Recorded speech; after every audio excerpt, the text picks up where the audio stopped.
رمضان کے روزے ختم ہوئے، لیکن اس کا مطلب یہ نہیں ہے کہ روزے ختم ہو گئے، رمضان کے روزے ختم ہوئے ہیں، روزے ختم نہیں ہوئے، رمضان کے بعد بھی روزے رکھنے ہیں۔ چنانچہ جناب ابو ایوب انصاری رضی اللہ تعالی عنہ میزبان رسول علیہ الصلوۃ والسلام روایت کرتے ہیں کہ فرمایا نبی علیہ الصلوۃ والسلام نے من صام رمضان ثم اتبعه ستا من شوال کان کصیام الدہر، کہ جو آدمی رمضان کے روزے رکھے اور اس کے بعد شوال کے مہینے کے 6 روزے رکھے تو اجر و ثواب کے لحاظ سے وہ ایسے ہے کہ جیسے اس نے پورا سال روزے رکھے ہیں، پورا سال۔ دوسری حدیث میں آپ وضاحت کرتے ہیں کہ ایک نیکی 10 کے برابر ہوتی ہے، یہ اللہ کا کرم ہے۔ جب ہم گناہ کرتے ہیں اللہ اس کے بارے میں ایک گناہ ہی لکھتے ہیں، لیکن جب ہم ایک نیکی کرتے ہیں تو 10 نیکیاں لکھی جاتی ہیں، اللہ کا کرم ہے، اللہ کی مہربانی ہے۔ اب ہم نے رمضان کے 30 روزے رکھے تو 30 کو 10 سے ضرب دیں کتنے بنے؟ 300، اور شوال کے 6 روزے رکھیں گے، ان 6 کو 10 سے ضرب دیں تو 60، 360 دنوں کے روزے ہو گئے اگر آپ رمضان کے بعد 6 روزے اور شوال کے مہینے میں رکھ لیں۔ شوال کے 6 روزے بڑی عظیم عبادت ہیں۔ یہاں پہ ایک وضاحت کر دوں، کچھ علماء کرام نے کہا ہے کہ شوال کے روزے رکھنا مکروہ ہیں، حالانکہ حدیث بالکل صحیح ہے، مسلم شریف کی حدیث ہے، لیکن ان علماء کرام تک شاید حدیث نہیں پہنچ سکی کیونکہ دین کا سارا علم صرف نبیوں کے پاس ہوا کرتا ہے۔ نبیوں کے علاوہ جتنے بھی علماء کرام ہیں وہ معصوم نہیں ہیں، وہ نبیوں کی طرح کامل اور مکمل نہیں ہیں۔ ضروری نہیں کہ ان کے پاس ایک ایک حدیث ہو، ان سے غلطی ہو سکتی ہے۔ اسی لیے چند علماء کرام سے غلطی ہوئی، انہوں نے کہا کہ شوال کے مہینے کے 6 روزے رکھنا مکروہ ہیں۔ کیوں جی؟ کہنے لگے اس لیے کہ پہلے رمضان کے بعد میں 6 رکھیں گے تو عام آدمی سمجھے گا کہ شاید یہ بھی فرض ہیں جبکہ فرض نہیں ہے۔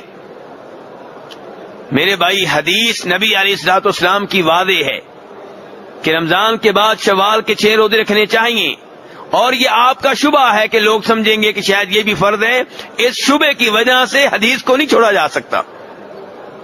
تو نبی علیہ الصلوۃ والسلام کا فرمان ہر عالم دین کے قول اور فتویٰ سے مقدم ہے۔ اللہ تعالیٰ اس لیے فرماتے ہیں یا ایھا الذین آمنوا لا ترفعوا اصواتکم فوق صوت النبی، کہ اے ایمان والو نبی علیہ الصلوۃ والسلام کی آواز سے کسی کی آواز اوپر نہ ہونے دو۔ نبی علیہ الصلوۃ والسلام کی آواز کیا ہے؟ آج آپ کی احادیث، آپ کے فرامین، آپ کے اقوال، یہ آپ کی آواز ہیں، اور آپ کی حدیث کے اوپر کسی کے فتوے کو مقدم نہیں کرنا، کسی کے قول کو مقدم نہیں کرنا، کسی کی رائے کو مقدم نہیں کرنا، کسی شبے کو آپ کی حدیث سے بڑھ کے ترجیح نہیں دینی۔ تو اس لیے شوال کے 6 روزے رکھنے چاہیے۔ یہاں پہ ایک سوال پیدا ہوگا کہ جس آدمی کے رمضان کے چند روزے رہتے ہیں، سفر کی وجہ سے مسافر تھا، روزے چھوڑ دیے، رمضان میں مریض تھا، بیمار تھا، چند روزے چھوڑ دیے، حیض والی عورت تھی، اس نے رمضان میں کئی روزے نہیں رکھے، اب ظاہر ہے ان روزوں کی قضا دینی ہے، لیکن ان کی قضا دینے سے پہلے کیا شوال کے روزے رکھ سکتے ہیں؟ میرے بھائی، افضل اور بہتر یہ ہے کہ پہلے رمضان کے روزوں کی قضا دیں اور اس کے بعد شوال کے 6 روزے شوال کے مہینے میں ہی رکھیں، کیونکہ نبی علیہ الصلوۃ والسلام کے الفاظ کیا ہیں؟ من صام رمضان ثم اتبع ستا من شوال، کہ جو رمضان کے روزے رکھے اور اس کے بعد شوال کے 6 روزے رکھے تو اس کو ایسے ثواب ملے گا کہ جیسے اس نے پورا سال روزے رکھے ہیں۔ اس لیے پہلے رمضان کے روزے پورے کریں، اس کے بعد شوال کے 6 روزے رکھیں۔ لیکن اگر کوئی آدمی رمضان کے روزوں کی قضا نہیں دے سکا اور شوال کے آخری 5-6 دن رہ گئے ہیں تو پھر کیا کرے؟ پھر وہ شوال کے روزے رکھ لے، رمضان کے بعد میں رکھ لے۔ کیوں؟ کیونکہ رمضان کے روزے تو آئندہ رمضان تک کسی وقت بھی رکھے جا سکتے ہیں، اور شوال کے 6 روزے شوال میں ہی رکھنے ہیں، بعد میں نہیں رکھنے۔ میرے بھائی، یہاں پہ چند ایک اور روزے ہیں، نفلی ہیں، ان کی طرف اشارہ کرنا چاہوں گا۔ محرم کے مہینے میں روزے رکھنے کا خصوصی طور پہ اہتمام کرنا چاہیے. جناب ابو ہریرہ روایت کرتے ہیں، فرمایا نبی علیہ الصلوۃ والسلام نے کہ رمضان کے روزوں کے بعد جن روزوں کی سب سے زیادہ اہمیت اور فضیلت ہے وہ محرم کے روزے ہیں، اور خصوصاً میرے بھائیوں 10 محرم کا روزہ. جناب ابو قتادہ روایت کرتے ہیں، مسلم شریف کی حدیث ہے، فرمایا نبی علیہ الصلوۃ والسلام نے کہ 10 محرم کا روزہ رکھنے سے 1 سال کے گناہ معاف ہو جاتی ہیں. روزہ 1 دن کا اور گناہ معاف ہوتے ہیں 1 سال کے. رب کی رحمت دیکھیے، رب العالمین نے تو ہمیں معاف کرنے کے لیے چھوٹی چھوٹی چیزیں رکھی ہوئی ہیں. کوئی معافی حاصل کرنے والا ہو، کوئی گناہ بخشوانے والا ہو، تو یہاں پہ کتنی بڑی فضیلت ہے کہ 1 روزہ رکھیں 10 محرم کا، تو اس سے آپ کے 1 سال کے گناہ معاف ہو جائیں گے. اور یہاں پہ افسوس سے کہوں گا کہ مسلمانوں نے، آپ کا کلمہ پڑھنے والوں نے آپ کے دین کے ساتھ بہت برا سلوک کیا ہے. 10 محرم روزہ رکھنے کا دن تھا، لیکن مسلمانوں نے کیا کر دیا، 10 محرم کو سبیلیں لگاتے ہیں، شربت کی سبیلیں، دودھ کی سبیلیں. کیوں بھائی، یہ تو روزے کا دن ہے، سبیلیں کیوں لگی ہوئی ہیں؟ چاہیے یہ تھا کہ دن کے ٹائم پانی نظر نہ آئے تاکہ لوگ سارے کے سارے روزے کی حالت میں ہوں. ہاں، شام کے ٹائم سبیلیں لگیں افطاری کے لیے، لیکن 10 محرم کو کیا ہو رہا ہے عام طور پہ، صبح سے شام تک فری میں دودھ ملے گا، فری میں شربت ملے گا. یہ تو لوگوں کو ترغیب دی جا رہی ہے کہ آپ روزہ نہ رکھیں، بلکہ وہ دن شرک کا دن بنا دیا گیا. اس دن یا حسین مدد کے نعرے لگتے ہیں، یا علی مدد کے نعرے لگتے ہیں، گھوڑے کی پوجا کی جاتی ہے، تعزیہ کے جلوس نکالے جاتے ہیں. یہ سارے کام یا شرک بنتے ہیں یا بدعت بنتے ہیں. تو میرے بھائیو، اسلام میں 10 محرم کا دن کون سا دن ہے؟ روزہ رکھنے کا دن ہے. ان بدعات سے خود بھی دور رہیں، اپنے بچوں کو، گھر والوں کو، محلے داروں کو بھی ان بدعات سے دور رکھیں. یہاں یہ بات ذہن میں رہے کہ مسلم شریف کی حدیث ہے، جناب عبداللہ ابن عباس رضی اللہ عنہما فرماتے ہیں کہ نبی علیہ الصلوۃ والسلام نے 10 محرم کا روزہ رکھا اور رکھنے کا حکم دیا. پھر آپ کو پتا چلا کہ اس دن تو یہودی بھی روزہ رکھتے ہیں، تو آپ نے فرمایا آئندہ سال میں 9 محرم کا روزہ رکھوں گا. کس طریقے کا روزہ میرے بھائیو؟ کیوں؟ یہودی 10 محرم کو رکھتے ہیں تو کیا ہو گیا؟ ہاں، مسلمان کا کام ہے کہ ان امور سے اجتناب کرے جو یہودیوں کے ساتھ خاص ہیں، عیسائیوں کے ساتھ خاص ہیں. یہودیوں عیسائیوں کی مشابہت کی اجازت نہیں ہے. وہ داڑھی مونڈتے ہیں تو ہمیں داڑھی مونڈنے کی اجازت نہیں ہے. یہودیوں کے وہ سارے کام جو مخصوص ہیں ان کے ساتھ، جو ان کے قومی تہوار ہیں، قومی نشانات ہیں، قومی اقوال ہیں، قومی چیزیں ہیں، مذہبی چیزیں ہیں، ان میں مسلمانوں کو ان کی پیروی سے اجتناب کرنا چاہیے. مثلا عیسائی ہیں، عیسائی لوگ جو ہیں وہ جناب عیسیٰ علیہ الصلوۃ والسلام کے یوم پیدائش کو بطور جشن، بطور تہوار کے مناتے ہیں، جسے وہ کیا نام دیتے ہیں؟ Christmas day. اب مسلمان کو یہ زیب نہیں دیتا کہ یہ بھی ان کی طرح اپنے نبی علیہ الصلوۃ والسلام کے یوم پیدائش کو بطور تہوار منائے. اگر آپ یہ کام کریں گے تو ان کی مشابہت ہو گئی. تو نبی علیہ الصلوۃ والسلام نے جب دیکھا کہ یہودی 10 محرم کا روزہ رکھتے ہیں، حالانکہ نیکی کا کام ہے، آپ نے کہا میں 9 محرم کا رکھوں گا، یہ نہیں کہ آئندہ سال 9 کا بھی 10 کا بھی، تاکہ ہم میں اور ان میں فرق رہے. وہ الگ بات ہے کہ نبی علیہ الصلوۃ والسلام آئندہ سال آنے سے پہلے پہلے فوت ہو گئے اور 9 محرم کا روزہ نہیں رکھ سکے، لیکن تعلیمات آپ نے دے دی. تو اب مسلمان کو چاہیے کہ 9 محرم کا روزہ بھی رکھے، 10 محرم کا روزہ بھی رکھے. میرے بھائیو، ایسے ہی یوم عرفات کا روزہ رکھنا، اس کی بھی بہت زیادہ اہمیت ہے. یوم عرفات کس طریقے کو کہتے ہیں جی؟ 9 ذی الحجہ کو، 9 ذی الحجہ کو یوم عرفات کہتے ہیں. اس دن کا روزہ بھی رکھنا چاہیے. یہاں پہ بھی حدیث مسلم شریف کی ہے، جناب ابو قتادہ کہتے ہیں کہ نبی علیہ الصلوۃ والسلام نے فرمایا کہ جو یوم عرفات کا روزہ رکھے مجھے امید ہے کہ اللہ تعالیٰ اس کے 2 سالوں کے گناہ معاف کر دیں گے، 1 سال پہلے کے 1 سال بعد کے۔ اللہ اکبر میرے بھائیو، کتنے عظیم فضائل ہیں، اللہ تبارک تعالیٰ کی رحمت کتنی وسیع ہے۔ ہم تو مائل بکرم ہیں، کوئی سائل ہی نہیں، راہ دکھلائیں کسی کو راہ روے منزل ہی نہیں۔ رب العالمین کی رحمت آپ کو دعوت دے رہی ہے کہ گناہ بخشوا لو۔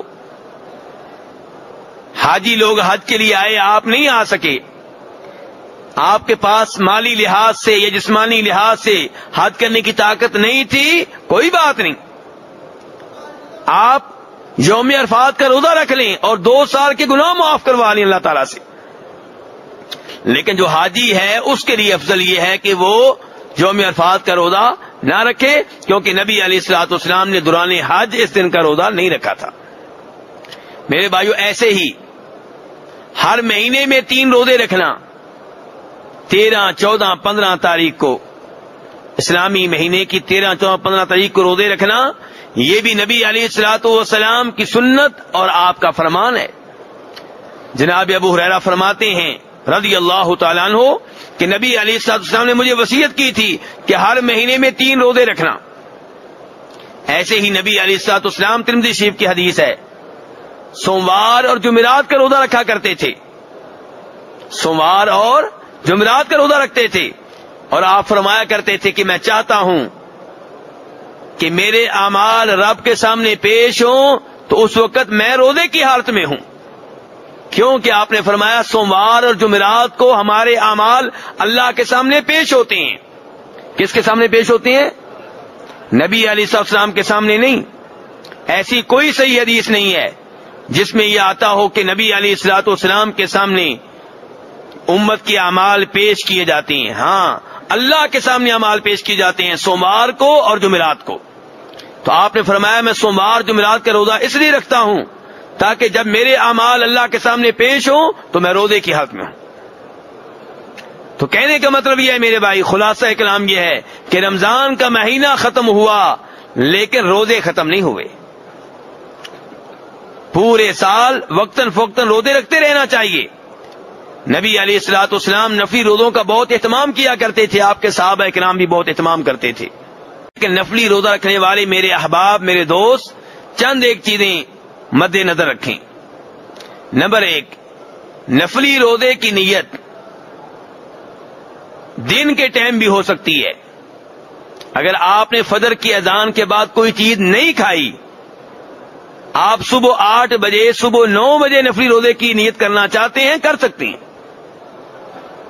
فرض روزے کی نیت فجر سے پہلے ضروری ہے، لیکن نفلی روزے کی نیت دن کے ٹائم بھی ہو سکتی ہے۔ کیا دلیل ہے؟ بخاری شریف کی حدیث ہے، جناب عائشہ رضی اللہ عنہا فرماتی ہیں کہ نبی علیہ الصلوۃ والسلام ایک دن میرے پاس آئے، کہا کو کھانے کی چیز ہے؟ میں نے کہا اللہ کے رسول کچھ بھی نہیں ہے۔ میرے بھائیو، میں اور آپ اللہ سے ہر وقت شکوہ کرتے ہوئے نظر آتے ہیں۔ اللہ نے بہت کچھ دیا لیکن ہمارا پیٹ نہیں بھرتا۔ کبھی مصیبت آ جائے تو ہمارے دل میں اعتراضات ہی اعتراضات ہوتے ہیں اللہ کی ذات کے اوپر۔ ہم سمجھتے ہیں کہ میں بہت بڑا نیک ہوں، بس ہر وقت میرے اوپر رب کی رحمتیں نازل ہوتی رہیں، نعمتیں نازل ہوتی رہیں۔ اللہ نے 8 بیٹے دیے، ایک اگر اللہ واپس لے لے ہم پریشان ہو جاتے ہیں۔ پریشان ہونا کوئی عیب کی بات نہیں ہے، لیکن اعتراض کرنا، شکوہ شکایت، صبر نہ کرنا، نوحہ کرنا، بین کرنا، میرے بھائیوں مناسب نہیں ہے۔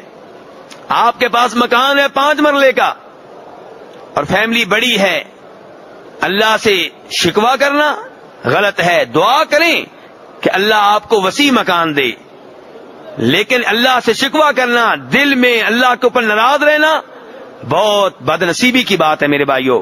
یہاں پہ دیکھیے نبی علیہ الصلوۃ والسلام، جن سے بڑھ کے کوئی متقی پرہیزگار نہیں ہے، جن سے بڑھ کے کوئی عبادت گزار نہیں ہے، اور صورتحال یہ ہے کہ گھر میں آتے ہیں، بیگم سے پوچھتے ہیں کھانے کی کوئی چیز ہے؟ بیگم کہتی ہے کوئی چیز نہیں ہے۔ آپ کہتے ہیں فَإِنِّي إِذًا صَائِمٌ، یعنی کہ اگر کھانے کی کوئی چیز نہیں ہے تو کوئی بات نہیں، پھر میں نے روزہ رکھا ہوا ہے۔ دن کے ٹائم روزہ رکھ لیتے، گھر میں کھانے کی کوئی چیز نہیں ہے، آج روزہ چلے گا۔ یہ ہمارے نبی علیہ الصلوۃ والسلام ہیں۔ یہ ہمارے لیے نمونہ ہیں، ہمارے امام ہیں، ہمارے مقتدا ہیں. اور اسی حدیث میں جناب عائشہ فرماتی ہیں کہ کبھی آتے، کہتے کوئی چیز ہے کھانے کی، میں کہتی جی ہاں آج یہ چیز ہے، کہتے چلو لاؤ میں کھا لیتا ہوں ورنہ میں روزے کی حالت میں تھا. تو میرے بھائی اس سے پتا چلا کہ نفلی روزے کی نیت دن کے ٹائم بھی ہو سکتی ہے، اور یہ موقف صحابہ کرام کا بھی ہے، جناب عبداللہ ابن مسعود کا، عبداللہ ابن عباس کا، ابو ایوب انصاری کا، اور دیگر کئی ایک صحابہ کرام کا. دوسرے نمبر پہ نفلی روزے رکھنے والے میرے بھائی یہ بھی ذہن میں رکھیں کہ نفلی روزہ توڑا جا سکتا ہے. اگر کوئی صاحب کسی وجہ سے چاہیں کہ میں نفلی روزہ توڑ لوں تو اس میں کوئی مسئلہ نہیں ہے. افضل یہ ہے کہ آپ روزہ مکمل کریں، لیکن مکمل کرنا واجب نہیں ہے، فرض نہیں ہے، لازمی نہیں ہے. کیا دلیل ہے؟ بخاری شریف کی حدیث ہے. میرے بھائی دلیل کے بغیر بات نہیں کر رہا، اس لیے یہ دلائل ذہن میں رکھیں. بخاری شریف کی حدیث ہے کہ نبی علیہ الصلوۃ والسلام نے جناب سلمان فارسی اور ابو درداء رضی اللہ عنہ دونوں کو بھائی بنا رکھا تھا. اسلامی لحاظ سے بھائی بھائی تھے. کون کون میرے بھائیوں؟ سلمان فارسی اور ابو درداء رضی اللہ تعالی عنہما. یہ حدیث بڑی عظیم حدیث ہے، اس میں ہمارے لیے کئی دروس ہیں، کئی اسباق ہیں. جناب سلمان فارسی ایک دن اپنے اسلامی بھائی کی زیارت کے لیے ان کے گھر تشریف لائے. اس وقت تک پردے کا حکم نازل نہیں ہوا تھا. ابو درداء کی بیگم ام درداء موجود تھی، ابو درداء موجود نہیں تھے. جناب سلمان فارسی نے دیکھا کہ ام درداء کی حالت کوئی اچھی نہیں ہے، تو انہوں نے کہا کہ تم نے اپنی حالت ایسے کیوں بنا رکھی ہے؟ تو ام درداء نے کہا کہ تمہارا بھائی ابو درداء، اس کو میری کوئی ضرورت نہیں ہے. بات سمجھ رہے میرے بھائیوں؟ ان کے خاوند مجھے پوچھے تو میں بھی اپنے جسم کا اہتمام کروں. جب خاوند کو میری ضرورت ہی نہیں ہے تو مجھے کیا ضرورت پڑی ہے کہ میں اپنا اہتمام کروں؟ تو کہا کہ تمہارے بھائی ابو درداء کو میری کوئی ضرورت نہیں ہے. جناب سلمان فارسی نے جب یہ الفاظ سنے تو ادھر ہی بیٹھ گئے، اپنے بھائی ابو درداء کا انتظار کرنے لگے. ابو درداء آئے تو آتے ہی بیگم سے کہا کہ میرا بھائی آیا ہے سلمان فارسی، ان کے لیے کھانا تیار کرو. کھانا تیار ہوا. ابو درداء نے کھانا سلمان فارسی کے سامنے رکھا، کھانا کھائیے. سلمان فارسی نے کہا آپ بھی شریک ہوں کھانے میں؟ کہا نہیں، میں روزے کی حالت میں ہوں. کہا ما انا بآکل حتی تأکل. ابو درداء سن لو، اگر تم نے میرے ساتھ کھانا نہ کھایا تو میں بھی کھانا نہیں کھاؤں گا. ابو درداء کیا بتا رہے ہیں؟ میں روزے کی حالت میں ہوں. سلمان فارسی کہہ رہے ہیں تمہیں کھانا کھانا پڑے گا میرے ساتھ، حالانکہ معلوم ہو گیا کہ انہوں نے روزہ رکھا ہوا ہے. یعنی کہ اصرار کر رہے ہیں کہ روزہ توڑو. چنانچہ ابو درداء کو نفلی روزہ توڑنا پڑا اور سلمان فارسی کے ساتھ مل کر کھانا کھایا. رات ہو گئی. ابو درداء نے سلمان فارسی کے لیے بستر لگوا دیا اور کہا آپ یہاں پہ آرام کریں. کہا اور آپ کہاں جا رہے ہیں؟ کہا میں ذرا عبادت کرنے لگا ہوں، نفل پڑھنے لگا ہوں. کہا آرام سے میرے ساتھ ادھر لیٹ جاؤ. آپ نے ساتھ لٹا لیا انہیں بھی. تھوڑی دیر کے بعد وہ پھر اٹھنے لگے، پھر کہا لیٹ جاؤ ادھر، نہیں جانے دیا. جب رات کا آخری پہر شروع ہوا کہا اب اٹھو. دونوں بھائی اٹھے، وضو کیا، تہجد کی نماز ادا کی اور فجر کی نماز نبی علیہ الصلوۃ والسلام کے ساتھ پڑھی. جناب سلمان فارسی نے فجر کی نماز سے پہلے ابو درداء کو یہ نصیحت کی. یہ نصیحت میرے اور آپ کے لیے بھی ہے میرے بھائیوں. کہا ابو درداء ان لنفسک علیک حقا وان لعینک علیک حقا وان لزوجک علیک حقا فاعط کل ذی حق حقا. کہا ابو درداء تمہارے اوپر بہت سے حقوق ہیں، تمہارے اوپر تمہارے رب کے بھی حقوق ہیں، تمہارے اوپر تمہاری بیگم کے بھی حقوق ہیں، تمہارے اوپر تمہاری آنکھ کے بھی حقوق ہیں، تمہارے اوپر تمہارے مہمان کے بھی حقوق ہیں، تمہارے اوپر تمہارے جسم کے بھی حقوق ہیں. ہر حقدار کو اس کا حق ادا کرو. مسجد نبوی میں جب نماز پڑھی فجر کی تو نماز کے بعد جناب ابو درداء نے جناب سلمان فارسی کی شکایت لگائی نبی علیہ الصلوۃ والسلام کو کہ میں نے نفلی روزہ رکھا ہوا تھا، انہوں نے توڑوایا ہے. رات کو میں عبادت کرنے لگا، انہوں نے عبادت نہیں کرنے دی. تو نبی علیہ الصلوۃ والسلام نے کیا فرمایا؟ صدق سلمان، کہ سلمان نے جو کیا ٹھیک کیا، جو کہا درست کہا. میرے بھائیو، اس حدیث سے ایک تو وہ مسئلہ معلوم ہوا جس کا ہمارے آج کے درس سے تعلق ہے کہ نفلی روزہ رکھنے کے بعد آپ توڑ سکتے ہیں، گناہ نہیں ہے.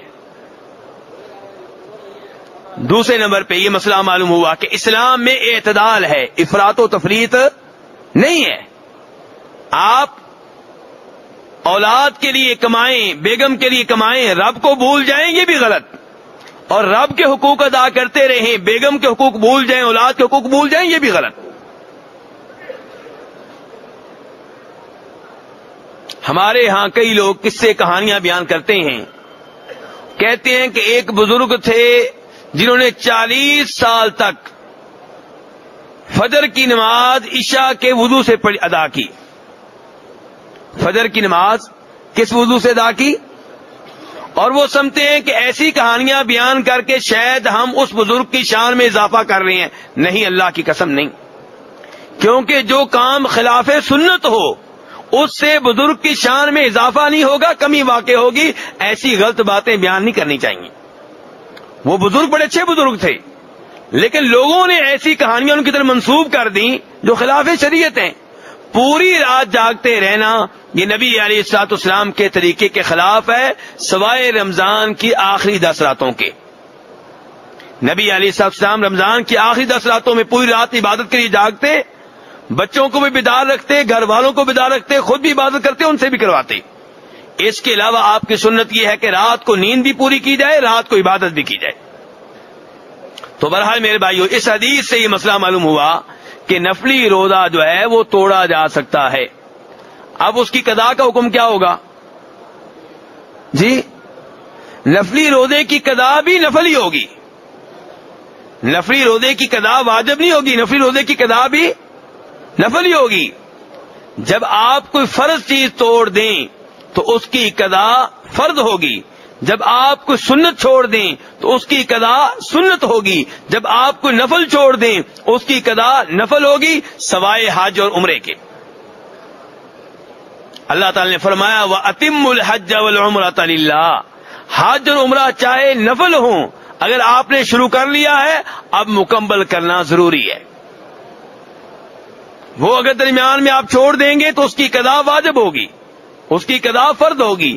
دیگر جو عبادات ہیں میرے بھائیوں، وہ اگر آپ اپنے وقت پہ نہ کر سکیں، درمیان میں رہ جائیں، تو ان کی قضا کا وہی حکم ہوگا جو اصل کا حکم ہے. تیسرے نمبر پہ میرے بھائیوں، اگر روزہ رکھنے والی کوئی عورت ہے تو وہ خاوند کی اجازت کے بغیر روزہ نہیں رکھ سکتی. بخاری شریف کی حدیث ہے، نبی علیہ السلام نے فرمایا کہ کوئی بھی عورت جس کا خاوند موجود ہو، خاوند کی اجازت کے بغیر روزہ نہ رکھے. بلکہ صحیح حدیث ابو داؤد شریف کی کہ جناب صفوان ابن معطل السلمی الذکوانی رضی اللہ تعالیٰ عنہ کی بیگم نے نبی علیہ السلام کو شکایت لگائی کہ اللہ کے رسول، یہ صفوان جو ہیں، میں رات کو نماز پڑھتی ہوں تو مجھے مارتے ہیں، میں روزے رکھتی ہوں تو یہ مجھے مارتے ہیں. نبی علیہ السلام نے ان کے خاوند کو بلا لیا کہ کیوں اسے مارتے ہو؟ وہ کہنے لگے کہ رات کو یہ نفل نماز شروع کرتی ہے تو ایک سورت کے بعد دوسری سورت لمبی قرات کرتی ہے، میں اسے کہتا ہوں ہلکی قرات کیا کرو. اور نفلی روزے ایک کے بعد دوسرا، تیسرا، چوتھا رکھتی چلی جاتی ہے. میں جوان آدمی ہوں، مجھے اس کی ضرورت ہے. تو نبی علیہ الصلوۃ والسلام نے تب صفوان بن معطل السلمی کی بیگم سے کہا تھا کہ خاوند موجود ہو تو اس کی اجازت کے بغیر روزہ رکھنے کی اجازت نہیں ہے، ان کے نفلی روزہ. اور نماز کے بارے میں بھی آپ نے کہا تم ایک صورت پڑھ لیا کرو، دو تین صورتیں نہ پڑھا کرو. تو کہنے کا مطلب یہ ہے میرے بھائیوں کہ نفلی روزہ عورت خاوند کی اجازت کے بغیر نہیں رکھ سکتی. اور میرا موضوع کیا چل رہا ہے اس وقت کہ رمضان کا مہینہ ختم ہوا ہے، روزے ختم نہیں ہوئے، پورا سال وقتاً فوقتاً نفلی روزے رکھتے رہنا چاہیے. رمضان کا مہینہ ختم ہوا ہے، نمازیں ختم نہیں ہوئیں. 5 ٹائم کی نمازیں جیسے رمضان میں فرض تھیں، رمضان کے بعد بھی فرض ہیں. نبی علیہ الصلوۃ والسلام، ابن ماجہ کی صحیح حدیث ہے، دنیا سے جانے والے ہیں، آخری سانسیں لے رہے ہیں، اور کیا کہہ رہے ہیں؟ الصلاۃ وما ملکت ایمانکم. لوگوں نماز پابندی سے پڑھتے رہنا، لوگوں نماز پابندی سے پڑھتے رہنا. اللہ تعالیٰ قرآن پاک میں کیا فرماتے ہیں؟ حافظوا علی الصلوات والصلاۃ الوسطیٰ وقوموا للہ قانتین، کہ لوگوں نمازیں پابندی سے پڑھو، خصوصاً درمیانی نماز، ان کی نماز عصر. تو میرے بھائیو، رمضان کا مہینہ گزر گیا لیکن نمازیں نہیں چھوڑنی، نمازیں پابندی سے ادا کرنی ہے. بلکہ تراویح کی نماز ہم نے شروع کی تھی.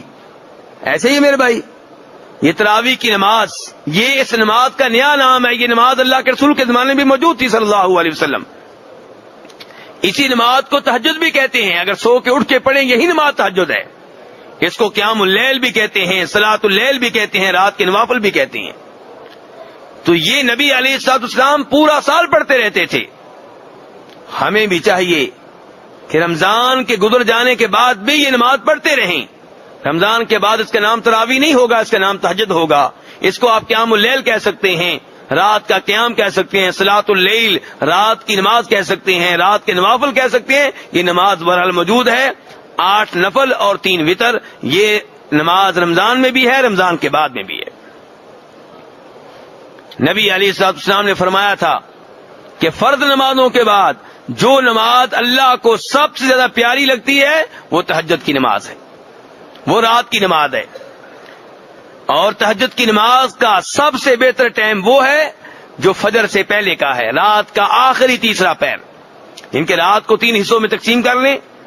رات اگر 12 گھنٹے کی ہے، مغرب کی اذان سے فجر کی اذان تک اگر 12 گھنٹے بنتے ہیں تو رات کو 3 حصوں میں تقسیم کریں. ایک حصہ کتنے گھنٹے کا ہوگا؟ 4 گھنٹے کا. تو آخری جو 4 گھنٹے ہیں، مثلا فجر کی اذان ہوتی ہے شام کے 6 بجے، اور مغرب کی اذان ہوتی ہے شام کے 6 بجے، فجر کی بھی صبح کے 6 بجے. اب 6 سے 4 کتنے ہو گئے؟ 10 اور 4 2 بجے کے بعد جو نماز آپ پڑھیں گے، تہجد کی نماز اگر 2 بجے کے بعد آپ پڑھیں گے، یہ بہترین ٹائم ہے. کیونکہ بخاری شریف کی حدیث ہے، یہ وہ ٹائم ہے جب رب العالمین آسمان دنیا پہ تشریف لاتے ہیں اور رب العالمین آواز لگاتے ہیں، اعلان کرتے ہیں، کہتے ہیں من یدعونی فاستجیب له، من یسألنی فاعطی، کون ہے جو مجھ سے دعا کرے میں اس کی دعا کو قبول کروں. لوگ کہتے ہیں ہماری دعائیں قبول نہیں ہوتی، طریقہ بتائیں. یہ طریقے حدیث بتا رہی ہیں. صبح کے ٹائم اٹھیں، فجر سے پہلے رب کے سامنے سجدے میں پڑ جائیں، نفل میں سجدے میں پڑ جائیں اور سجدے میں رب العالمین کو پکاریں. یا پھر نفل نماز ادا کرنے کے بعد ہاتھ پھیلا دیں رب العالمین کے سامنے اور رب سے کہیں کہ یا اللہ، تیرے نبی علیہ الصلوۃ والسلام نے کہا تھا کہ صبح کے ٹائم اللہ تعالیٰ آواز لگاتے ہیں کہ کون ہے جو دعا کرے میں اس کی دعا کو قبول کروں. من یسألنی فاعطی، کون ہے جو مجھ سے سوال کرے میں اسے عطا کروں. کون ہے جو مجھ سے گناہوں کی معافی مانگے اور اس کو میں معاف کر دوں. تو میرے بھائی اس وقت اٹھ کے یہ نماز ادا کریں، رب العالمین سے مانگیں، رب العالمین دعائیں قبول کرتی ہیں. میرے بھائی رمضان میں آپ خوب تلاوت کرتے رہے. کیا رمضان کے مہینے کے بعد قرآن پاک اٹھا لیا جاتا ہے کہ موجود رہتا ہے؟ جی موجود رہتا ہے. کوئی شک و شبہ نہیں کہ رمضان میں اس کی تلاوت کا ثواب اور تھا، اب ثواب اور ہے. لیکن میرے بھائیوں ہمیں نہیں معلوم کہ آئندہ رمضان ہمیں ملے کہ نہ ملے، اس لیے تلاوت جاری و ساری رکھیں. روزانہ کی بنیاد پہ میرے بھائی تلاوت کیا کریں. اپنا معمول بنائیں کہ 1 سپارہ آدھا سپارہ روزانہ تلاوت کیا کروں گا، اور اگر کبھی مجبوری ہو، مصروفیت ہو تو 1 صفحہ ضرور تلاوت کریں. قرآن پاک کو نظر انداز کر دینا، قرآن پاک کو کسی میچ کی خاطر، کسی کاروبار کی خاطر، جوئے کی خاطر، دوستوں کی خاطر، بیگم بچوں کی خاطر اللہ کے کلام کو نظر انداز کر دینا بہت بڑی بدنصیبی اور بدبختی ہے میرے بھائیوں.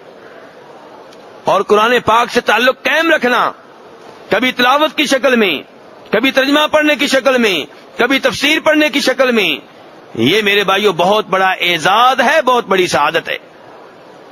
میرے بھائیوں رمضان کے مہینے میں آپ اللہ کی راہ میں خرچ کرتے رہے، رمضان کے بعد بھی اللہ کی راہ میں خرچ کرتے رہیں. اس میں کوئی شک و شبہ نہیں ہے کہ رمضان میں خرچ کرنے کی اہمیت اور ہے، لیکن پھر میں بتا رہا ہوں کہ ہمیں معلوم نہیں ہے کہ آئندہ رمضان ہمیں ملے گا کہ نہیں ملے گا. اب آئندہ رمضان کے انتظار میں اپنی جیب بند رکھنا، اپنے ہاتھ بند رکھنا، اللہ کی راہ میں خرچ نہ کرنا غلط ہے میرے بھائیوں. وقتاً فوقتاً اللہ کی راہ میں خرچ کرتے رہیں، کبھی بیواؤں کے اوپر، کبھی یتیموں کے اوپر، مشتوں کے اوپر، مدرسوں کے اوپر، ہاسپٹلز کے اوپر، جب موقع ملے اللہ کی راہ میں خرچ کریں. اور میرے بھائیوں آخری بات آج کے درس کی یہ کہ آپ نے اتنی مشکل سے یہ عبادات کی ہیں، ان کاموں سے دور رہیں جن کاموں کی وجہ سے نیک اعمال ضائع ہو جاتی ہیں. ان میں سے سب سے بڑا گناہ جس کی وجہ سے نیک اعمال ضائع ہو جاتے ہیں وہ کون سا ہے؟ شرک. آپ آج کل نبی علیہ الصلوۃ والسلام کی عظیم مسجد میں آئے ہوئے ہیں، آپ کی قبر پہ سلام پڑھنے کے لیے بھی آپ جا رہے ہیں.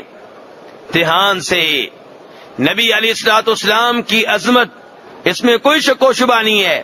آپ تمام انسانوں میں سب سے افضل ہیں، سب سے اعلیٰ ہیں، سب سے مقدس ہیں، سب سے محترم ہیں، لیکن آپ کی عظمت کو سامنے رکھتے ہوئے اللہ کی عظمت کو بھول نہ جانا.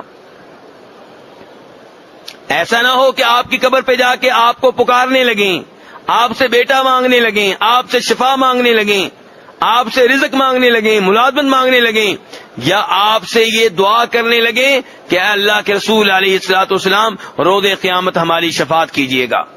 یہ بھی غلط ہے، کیونکہ شفاعت آپ کی برحق ہے، روز قیامت آپ کریں گے، اس میں کوئی شک و شبہ نہیں ہے، لیکن شفاعت کے مالک اللہ تعالی ہیں. اللہ سے دعا کریں کہ یا اللہ مجھے ان خوش نصیبوں میں شامل کر لے جن کی روز قیامت نبی علیہ الصلوۃ والسلام شفاعت کریں گے. شفاعت کے لیے رابطہ اللہ سے کرنا ہے، آپ سے نہیں کرنا. شفاعت آپ کریں گے لیکن مرضی رب کی چلے گی تب کریں گے، اسی رابطہ اللہ سے ہوگا، آپ سے نہیں ہوگا.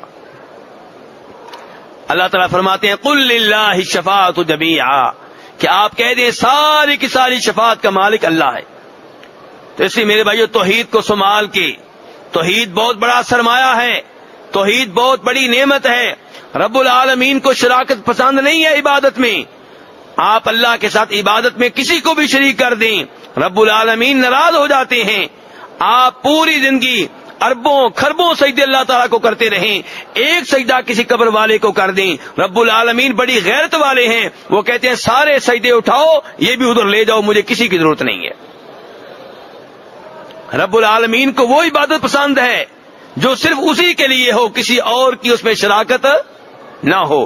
جب بھی بکرا ذبح کریں تو اللہ کے نام پہ ذبح کریں، کسی بزرگ کے نام پہ ذبح نہ کریں. جب بھی منت مانیں اللہ کے لیے مانیں، کسی قبر والے کے نام پہ منت نہ مانیں. جب بھی طواف کریں اللہ کے گھر کا کریں اور کسی اور کے نام پہ یا کسی اور کی قبر کا طواف نہ کریں. جب بھی سجدہ کریں، جب بھی رکوع کریں اللہ کو کریں، کسی قبر کے سامنے سجدہ نہ کریں، ماتھا نہ ٹیکیں، کسی کے سامنے نہ جھکیں. یہ سر جھکے تو رب العالمین کے سامنے جھکے.